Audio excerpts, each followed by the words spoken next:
और शांति रहो भाई। 30 साल भाई साहब खेल भाई साहब कौन है भारत माता की, भारत माता की। मारवाड़ी इन पावन धरा में धनिया अपरा आपरा देखो रे बारे में सूरज ने दियो बतावनो और आप लोग परिचय देनो वो दिए समान है। इस वास्ते मैं आज कह सकूं कई बार आदरणीय ओम प्रकाश जी भाई साहब क्या करे कि मैंने खूब पद लिया लेकिन वो पता लगाते मैं हमेशा पूर्ण हो गयो। लेकिन भारतीय जनता पार्टी का कार्यकर्ता कभी पूर्ण नहीं होता और मैं पूर्ण हुआ नहीं। इसलिए ऐसे कर्मनिष्ठ, ऐसे कर्तव्यनिष्ठ और कार्यकर्ताओं का निर्माण करने वाले वर्षों से गांव-गांव में छोटे छोटे पौधे रोपकर उनको अपने पसीने से सींच कर और भारतीय जनता पार्टी का जो वटवृक्ष खड़ा किया है, ऐसे संगठन के महामंत्री वर्षों तक महामंत्री पद पे रहते हुए आपने निष्ठा से काम किया, राजस्थान में भारतीय जनता पार्टी को मजबूत किया। और आज मेरा भी सौभाग्य है कि मेरे जैसे अनेकों कार्यकर्ता जिनका निर्माण हुआ है, वो राजनीति की पाठशाला प्रयोगशाला अगर कोई है तो आपका ये बाबू सिंह, आदरणीय भैरव सिंह शेखावत, ओम प्रकाश जी बापू की प्रयोगशाला का कार्यकर्ता। ऐसे अनगिनत कार्यकर्ताओं का निर्माण करने वाले हमारे विश्व के नेता, परम आदरणीय हमारे देश के प्रधानमंत्री नरेंद्र मोदी जी के सहयोगी रहे, साथी रहे। और इतना भरोसा है, जब कभी गुजरात में कांग्रेस का गठ हुआ करता था उस समय परिवर्तन का जिम्मा अगर किसी को दिया तो गुजरात के प्रभारी के रूप में आदरणीय नरेंद्र मोदी जी ने हमारे भाई साहब ओम प्रकाश जी को दिया और उसको गुजरात को भारतीय जनता पार्टी का अजय गढ़ बना दिया। पिछले चुनाव में आपने देखा 182 में से 156 सीट आई है। अब गुजरात में कोई नहीं सोच सकता वो कांग्रेस मुक्त है, कभी कांग्रेस आने का सपना नहीं देख सकती। मुख्यमंत्री के रूप में आदरणीय नरेंद्र मोदी जी ने गुजरात में मजबूती से काम किया। पूरे हिंदुस्तान के बस्ती दाताओं की भाईता थी, अपना सपना था कि जिस दिन नरेंद्र मोदी देश के प्रधानमंत्री बनेंगे ये हिंदुस्तान विश्व गुरु बनेगा।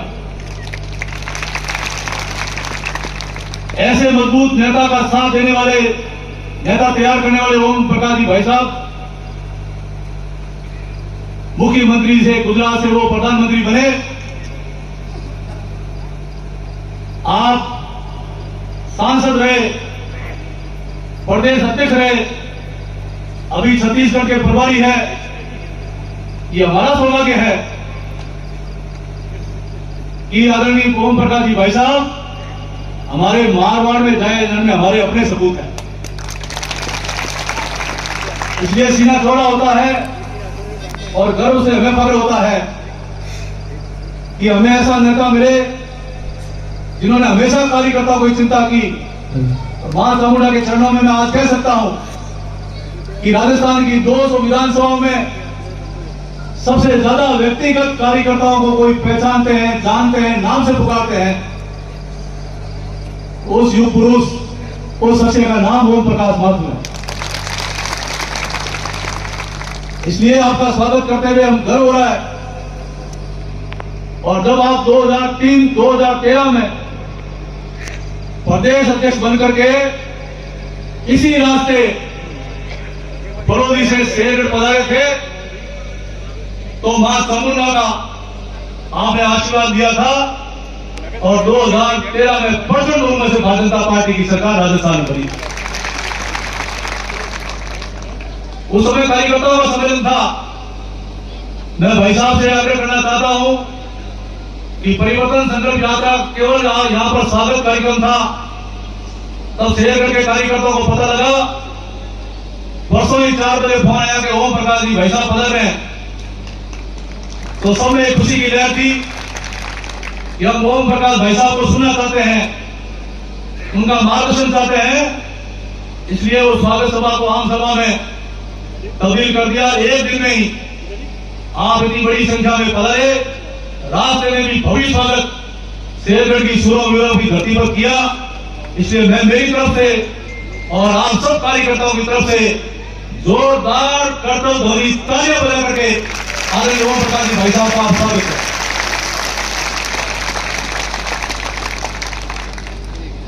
भाई साहब देरी काफी हो गई, 5 बजे का मुझे समय मिला था, लेकिन जब ओम प्रकाश जी भाई साहब पधारते हैं तो रास्ते में स्वागत में ही 3 घंटे देरी हो गई। मैं तो आप सबसे इतना ही निवेदन करना चाहता हूं, पिछले 15 सालों में, उसमें से 10 सालों में हमने भारतीय जनता पार्टी की सरकार देखी। राजस्थान में जब आदरणीय वसुंधरा जी मुख्यमंत्री थे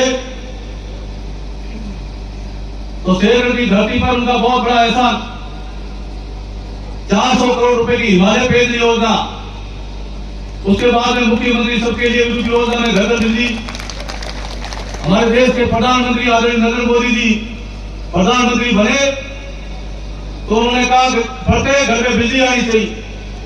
पंडित दीनदयाल उपाध्याय ग्राम ज्योति योजना बनाई, 80% घरों में बिजली नहीं थी।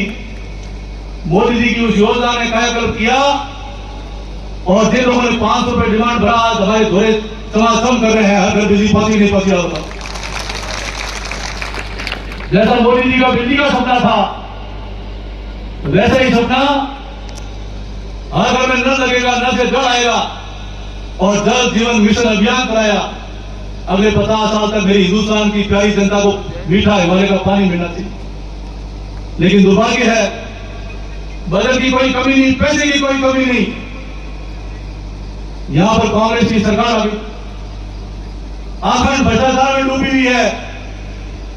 हिंदुस्तान राजस्थान का कोई नागरिक भ्रष्टाचार से अछूता नहीं है। इसलिए जल जीवन मिशन में भाई साहब करोड़ों रुपए का भ्रष्टाचार राजस्थान में चल रहा है। शेरगढ़ में भ्रष्टाचार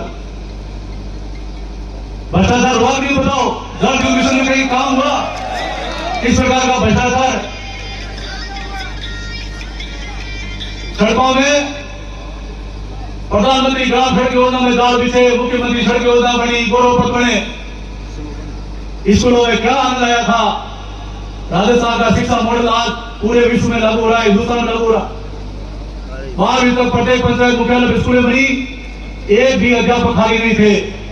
जैसे ही कांग्रेस की सरकार आई, कांग्रेस के नेताओं को नारियल चढ़ाया कि चढ़ाया? हर काम के लिए नारियल चढ़ाना पड़ता है कि नहीं पड़ता है? बिना नारियल चढ़ाए काम होता है कि नहीं होता है? ये हालात है।